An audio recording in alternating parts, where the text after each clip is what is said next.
Assalamualaikum warahmatullahi wabarakatuh.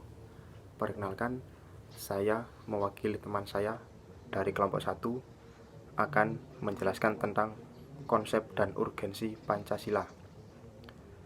Dalam tinjauan pedagogik, pendidikan Pancasila merupakan bidang kajian keilmuan, program kurikuler, dan aktivitas sosial kultural yang bersifat multidimensional. Sifat multidimensional ini menyebabkan pendidikan Pancasila dapat disikapi sebagai pendidikan nilai dan moral, pendidikan kemasyarakatan, pendidikan kebangsaan, pendidikan kewarganegaraan, pendidikan politik, pendidikan hukum dan HAM, serta pendidikan demokrasi. Upaya pendidikan Pancasila di perguruan tinggi. Nomor 1. Kemelek kewacana sebagai warga negara. Yang kedua, komunikasi sosial kultural kewarganegaraan. Yang ketiga, kemampuan partisipasi sebagai warga negara. Yang keempat, penelaran kewarganegaraan. Yang kelima, partisipasi kewarganegaraan secara bertanggung jawab.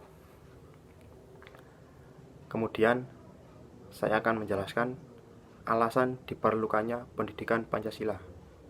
Pentingnya Pancasila diselenggarakan di perguruan tinggi untuk menanamkan nilai-nilai moral Pancasila kepada generasi penerus cita-cita bangsa. Dengan demikian, pendidikan Pancasila diharapkan dapat memperkokoh modalitas akademik mahasiswa dalam berperan serta membangun pemahaman masyarakat, antara lain: nomor 1. Kesadaran gaya hidup sederhana dan cinta produk dalam negeri. Yang kedua, kesadaran pentingnya kelangsungan hidup generasi mendatang. Yang ketiga, kesadaran pentingnya semangat kesatuan persatuan.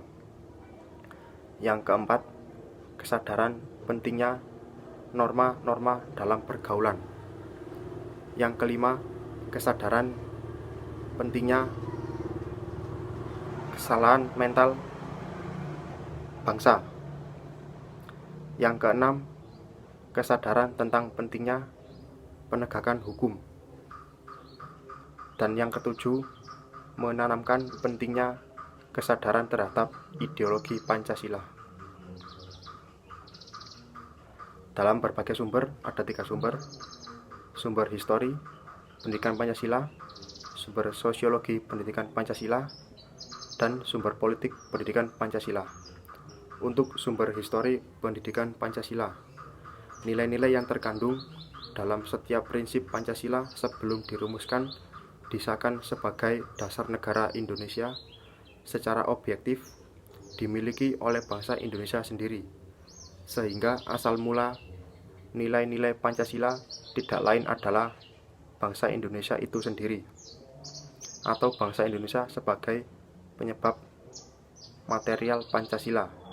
Nilai-nilai penting yang terkandung dalam Pancasila adalah ketuhanan, kemanusiaan, persatuan kemasyarakatan, dan keadilan, yang sebenarnya dimiliki secara objektif oleh bangsa Indonesia sejak zaman dulu sebelum berdirinya negara.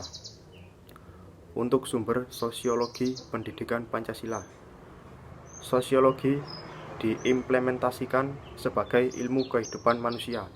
Di dalamnya mengkaji berbagai latar belakang, komposisi, dan pola kehidupan sosial kelompok dan kelompok masyarakat,